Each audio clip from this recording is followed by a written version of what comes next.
లక్ష రూపాయల వరకు రుణమాఫీ చేస్తా అని 30,000 కోట్ల రూపాయలు మీకు రుణమాఫీ చేసినాం.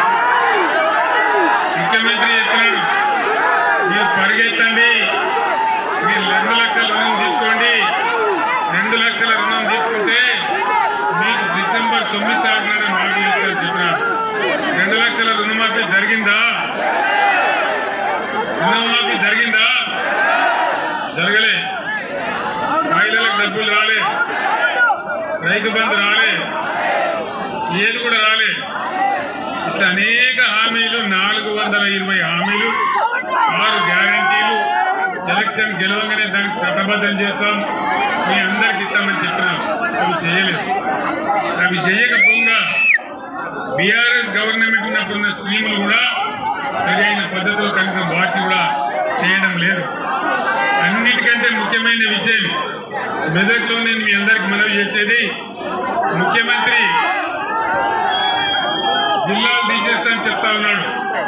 దానిలో మెదక్ జిల్లా కూడా తీసేస్తా అంటున్నాడు. మెదక్ జిల్లా ఉన్నానా పోవన్నా?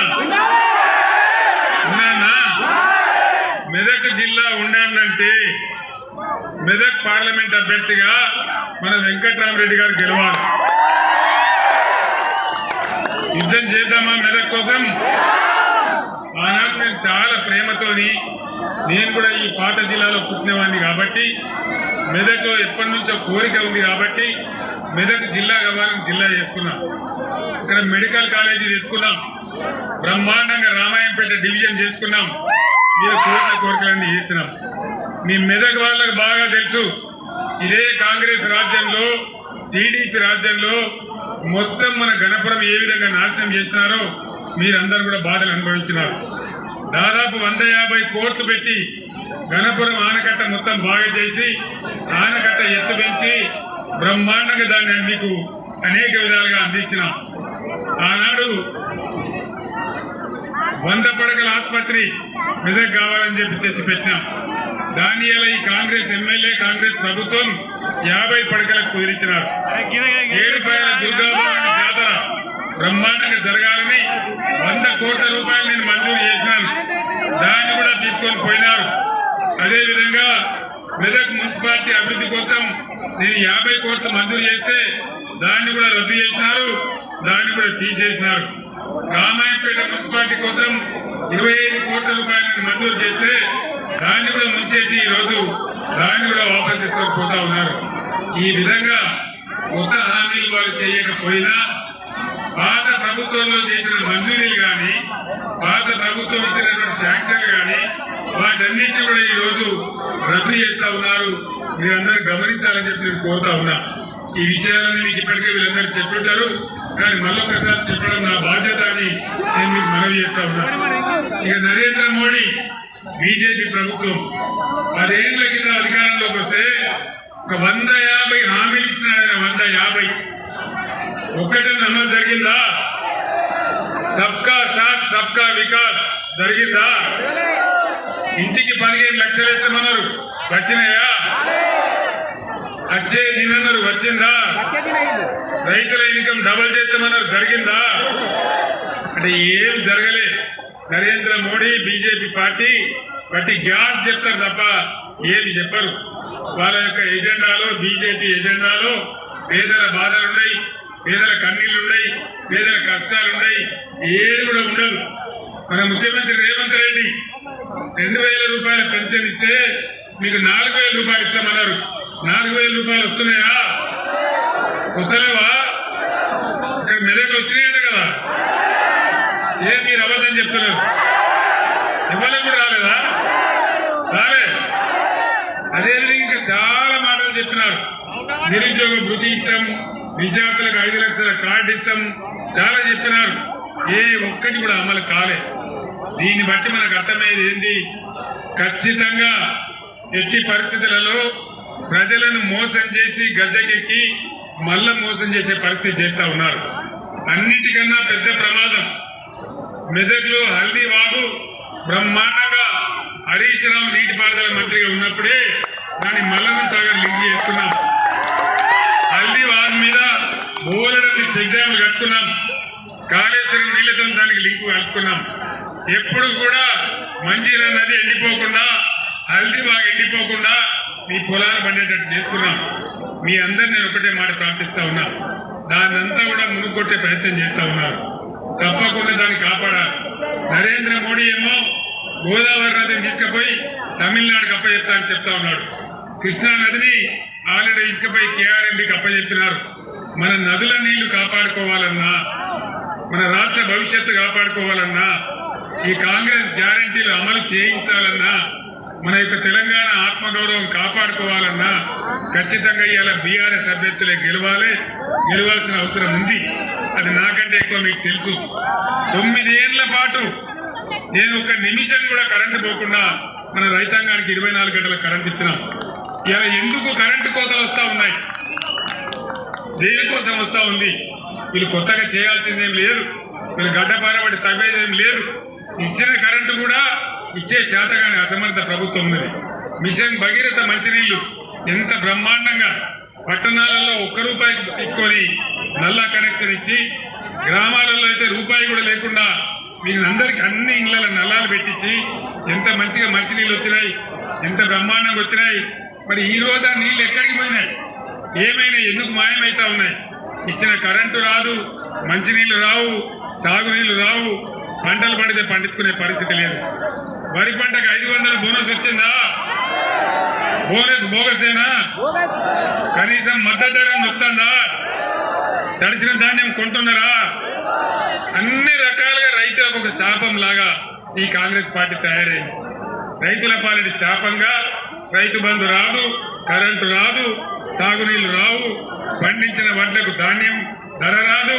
మరి ఏం చేస్తున్నట్టు ప్రభుత్వం? ఎవరి కోసం పనిచేస్తున్నట్టు? దయచేసి ఆలోచించాలని కోరుతా ఉన్నా.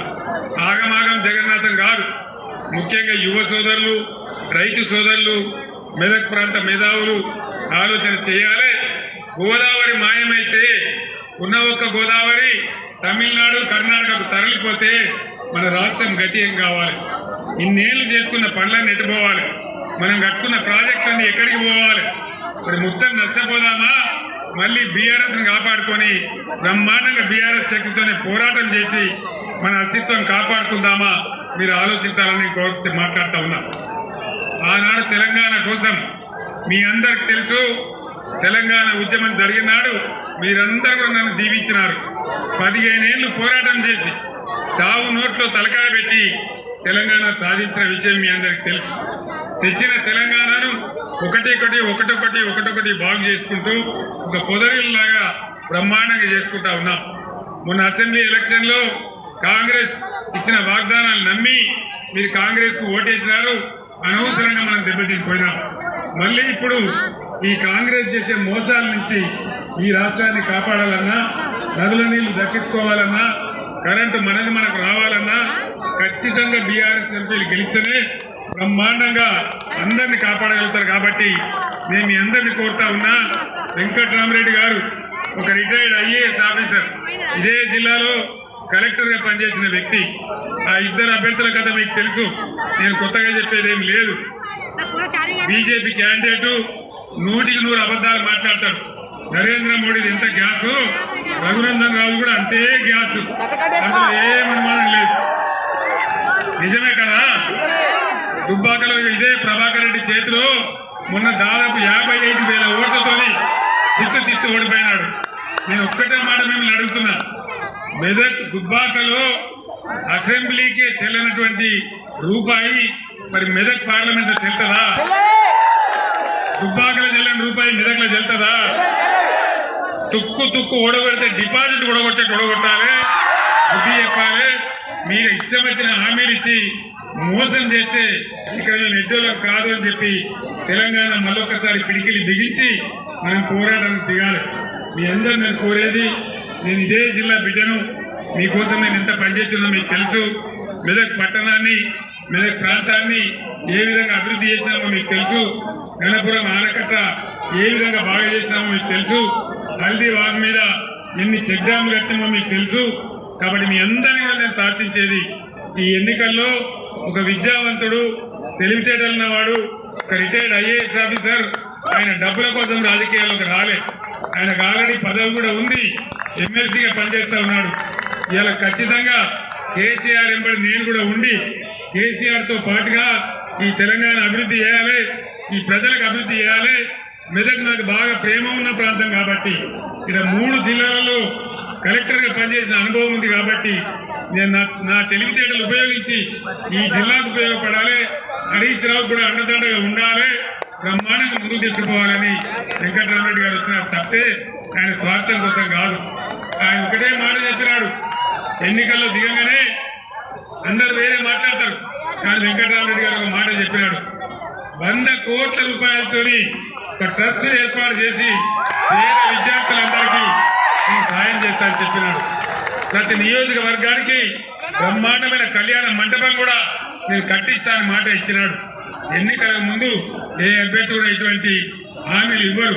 నాకు ఆల్రెడీ డబ్బు ఉంది, చదువుతున్నాయి, తెలివితేటలున్నాయి, అన్ని రకాల యోగ్యుడు కాబట్టి నేను వెంకటరామరెడ్డి గారు నిలబడతానని అడగలే, నేనే వెంకటరామరెడ్డి గారిని అడిగి మెదక్ కోసం మీరు నిలబడాలి, మెదక్ బాగు చేయాలంటే తప్పకుండా మీ మాట దాటుతారు, నేను నిలబడతా, పని కూడా చేస్తా అని వచ్చి ఇలా పోటీ చేస్తా ఉన్నాడు. కాబట్టి దయచేసి మీ అందరినీ కూడా నేను కోరేది, నా మాటను గౌరవించి వెంకటరామరెడ్డి గారిని పెద్ద మెజార్టీతో గెలిపించాలని మీ అందరినీ కోరుతా ఉన్నా. ఇవాళ ఇక్కడ కొంత రాళ్ళవాన పడ్డది, మీకు ఇబ్బంది కలిగింది, మీరు బ్రహ్మాండమైన ఊరేగింపు కూడా పెట్టిండ్రు కానీ టైం దాటిపోతా ఉంది. 10 గంటల లోపల మనం కార్యక్రమం ముగించాలి, మీరందరూ కూడా ఇంకా ఊళ్ళలోకి పోవాలి. నేను ఎక్కువ మీ టైం తీసుకోకుండా మీ అందరు కూడా మనవి చేస్తా ఉన్నా, దయచేసి ఎట్టి పరిస్థితులలో వెంకటరామరెడ్డి గారిని గెలిపించమని నేను కోరుతా ఉన్నా. मेदक पार्लियामेंट हल्के के मुसलमान भाइयों को बहनों को मैं सलाम करता हूँ और तमाम लोगों से बलबन गुजारिश करता हूँ कि वेंकटरामरेड्डी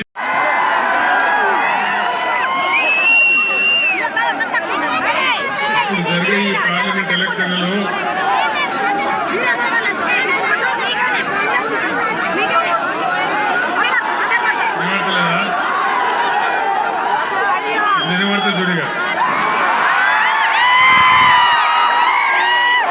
మీరందరూ కూడా దయచేసి ఈ చైతన్యవంతమైన మెదక్ నియోజకవర్గంలో మంచి తీర్పు ఇవ్వాలని చెప్పి నేను కోరుతా ఉన్నాను. 5 నెలల క్రితం తెలంగాణ ఎట్లా ఉండే, ఈ 5 నెలల్లోనే ఎంత ఆగమాగం అవుతా ఉంది మీరు అందరూ గమనిస్తూ ఉన్నారు. కాంగ్రెస్ పార్టీ 6 గ్యారంటీలని అరచేతిలో వైకుంఠం చూపించి యావత్తు తెలంగాణ ప్రజానీకాన్ని దగా చేసింది, మోసం చేసింది. మీ అందరికీ తెలిసిన విషయం. అనేక మాటలు చేసినారు, వాళ్ళ నోటికి మొక్కాలి, ఇష్టం వచ్చిన వాగ్దానాలు చేసినారు. వాళ్ళు ఇచ్చిన వాగ్దానం ఏది నెరవేరలే, ఒక్కటి కూడా సరిగా అమలు కాలే. ఒకటే ఒక్క ఉచిత బస్సు పెట్టిన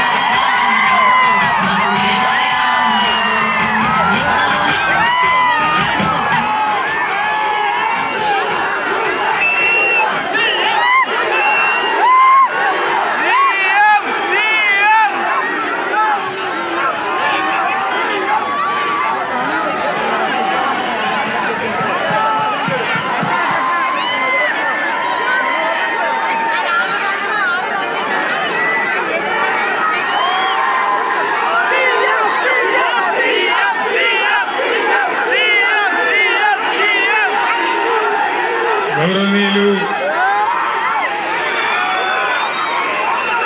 సిద్దిపేట ఎమ్మెల్యే మాజీ మంత్రివర్యులు హరీష్ గారు, దుబ్బాక ఎమ్మెల్యే మన ప్రభాకర్ రెడ్డి గారు,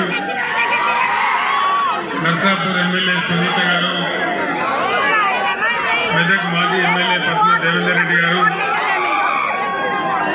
ఎమ్మెల్యే సేర్ సుభాష్ రెడ్డి గారు, జడ్పీ చైర్మన్ జయమలత గారు, ఈరోజు ఇక్కడ వర్షం